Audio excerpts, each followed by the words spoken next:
22 January sanadkan waxaa ku baxay gacanta booliiska Allaha u naxariistay Cabdixakiim Cabdiraxmaan Ciise Dhagajuun gudoomiyihii degmada Hodan gaashaanle Shucayb Cabdi Maxamed taliyihii degmada Howlwadaag habeenkaasi waxa uu qorsheystay qorshe howleedkiisii caadiga ahaa waxa uu kaalmo iyo ogaal howleedkaasi la wadaagay taliyihii qaybta uu ka tirsanaa haddana taliyaha degmada Hodan Bashiir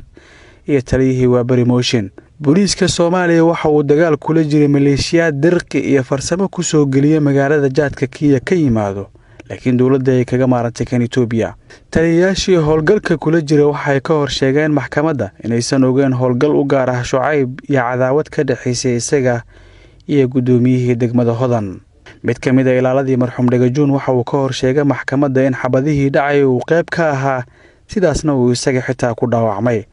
guddi dawladda Soomaaliya u xil saartay kiiskan ayaa iyagana bilowgii soo saaray natiijo u dhiganta shil 445 xeerka ciqaabta Soomaaliyeed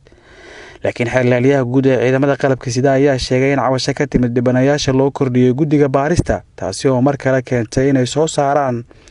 warbixin u dhiganta ku talagal dambi oo ah 434 xeerka ciqaabta Soomaaliyeed General Axmed Cali Bakar oo kamid ahaa guddigii baaray kiiska dilka marxuum Dhagajuun ma sheegin ku talagal dambi dil ah laakiin waxa uu khibradiisa tilmaamay in maamul xumo howlgalay jirtay ayna tahay mas'uuliyadaasi dusha loo saaro sargaalka horboodaya howlgalka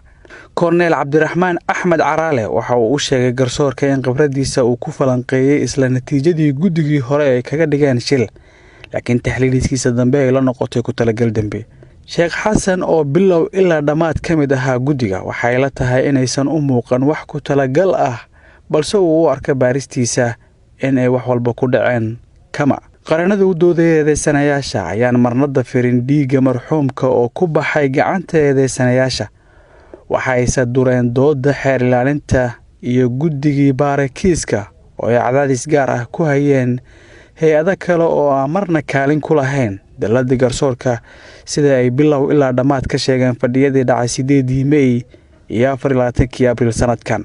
maxkamaddu oo waqti badan qaadatay si la mid ah dadweynahana ay toos uga daawanayeen shaashadaha gaarka loo leeyahay tan dawladda ayaa ugu dambeyn maanta go'aan soo saartay waxa ayna go'aamisay in kiiskan uusan ahayn ku talagal balse uu ahaa shil dhacay sidaasina ay ku baabi'isay qodobkii dambe ee ahaa ku talagalka 434 xeerka ciqaabta Soomaaliyeed gaashaanle booliis Shucayb Cabdi Maxamed ayaa lagu xukumay 5 sano oo xabsi ciidan ah sababtoo ah inuu ka gaabiyo hogaaminta howlihiisa ee inuu sahlay baxsadka mid ka mid ah ilaaladiisa 2 dabla booliis Bishaar Axmed Cabdi ayaa lagu xukumay 5 sano oo xabsi ciidan ah waxaana sabab looga dhigay taxadar la'aan iyo baxsashadiisa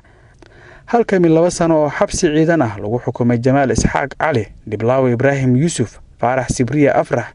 Kulmiye Kaariya Cali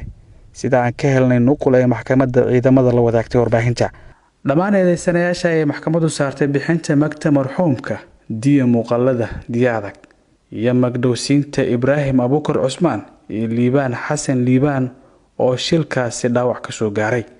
Cabduqaadir Ciise warbaahinta qaranka Muqdisho